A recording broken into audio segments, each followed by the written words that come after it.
basically the same, and the ideology is equally guilty or equally not guilty. See, this is what's amazing. The same people who will say that pro-lifers are responsible for mentally incompetent, mentally unstable people going off and shooting people, those same people will say that Islam and radical Islam have nothing to do with hundreds of millions of people the world over holding radical viewpoints, and at least millions of people the world over agreeing outright with terrorism. Right, so ideology drives the Planned Parenthood shooter, but ideology has nothing to do. And this is what we're going to hear now.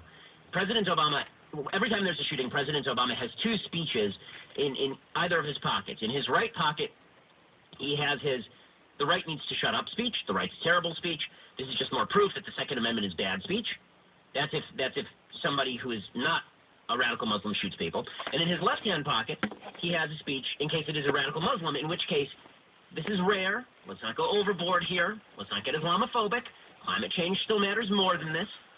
So if it's somebody not Muslim, then gun control is the most important thing in the world, and if we can just save one life and yada yada. If it's a Muslim, then Islamophobia is the key issue we have to face down.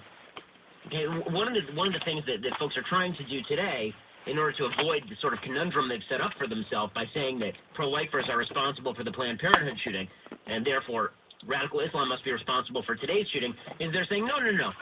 Everybody's just crazy. Everybody's just crazy. There's a sort of materialist psychology that people have now embraced. Everything can be explained by mental delusions, or you're crazy, or you're psychotic. Must have been crazy. But the people here, there's no evidence they were crazy. There's no evidence there was any sort of mental disability or disease.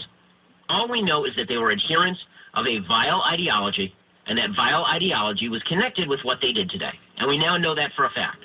And to pretend that crazy people and people who are rational but driven by a violent and evil ideology are two birds of a feather is ignorant, it's stupid, and more than that, it's going to get people killed. When you come back,